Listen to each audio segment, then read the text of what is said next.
I think of Cora and how bad her face looked. Someone tried to kill her. There's no other way to look at it. Okay, I finally say. You can talk to her, but I want to be there. Officer Grady looks like he wants to argue with me on this point, but quickly understands that there is no chance of changing my mind, and nods in agreement. You can stay while I talk to her, but I'm going to ask that you don't interrupt. Some of the questions I ask may be upsetting, but I have to ask them. Like I said, time is ticking. The longer that monster is out there, the more difficult it will be for us to catch him. As far as I know, Violet is the only witness who can tell us what happened. We step into Violet's room together, and I look to the nurse. She seems more alert, she says. She had a drink of water and asked for you. I feel a pang of regret for running out of the room when Violet needed me. Violet? Honey? I say, and Violet shifts in the bed to look at me. Her eyes droop with exhaustion, but the nurse is right. She seems more with it. Can you talk to Officer Grady for a few minutes?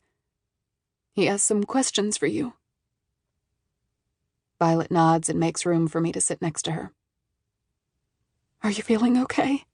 I ask. Are you hurt at all? No, I'm okay, she says, but her eyes dart from side to side as if looking for someone.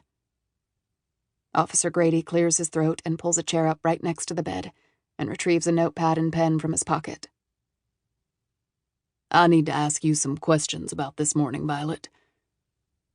You and Cora Landry went to the old train depot together? Violet nods her head. I need you to answer out loud, Violet. You understand? Again, Violet nods, and I slide my arm around her shoulders. Yes, she says, and then, yes, we went there. Was it just the two of you? And Jordyn. Jordyn came too. I look at Officer Grady in alarm, but he coolly jots down what Violet is saying.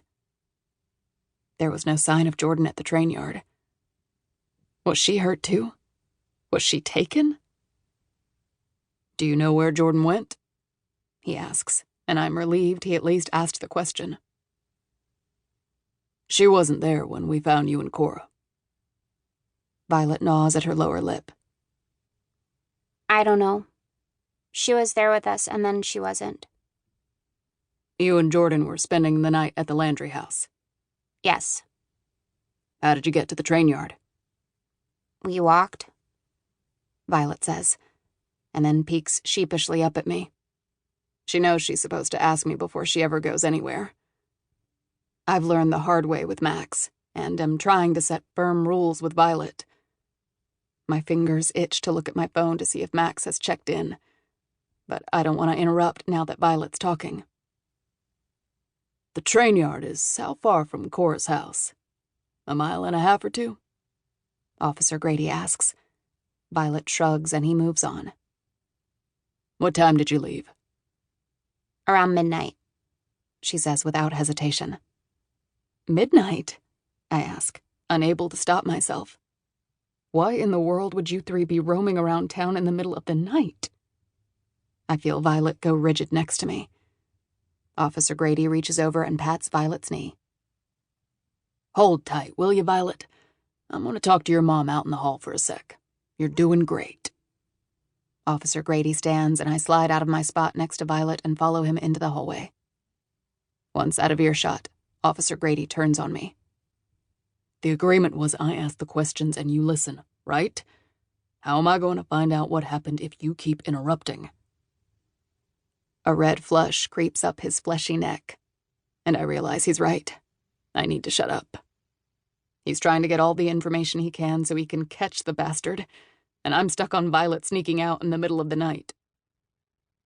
I'm sorry, I say. I'll be quiet. You know what would be even better? He asks.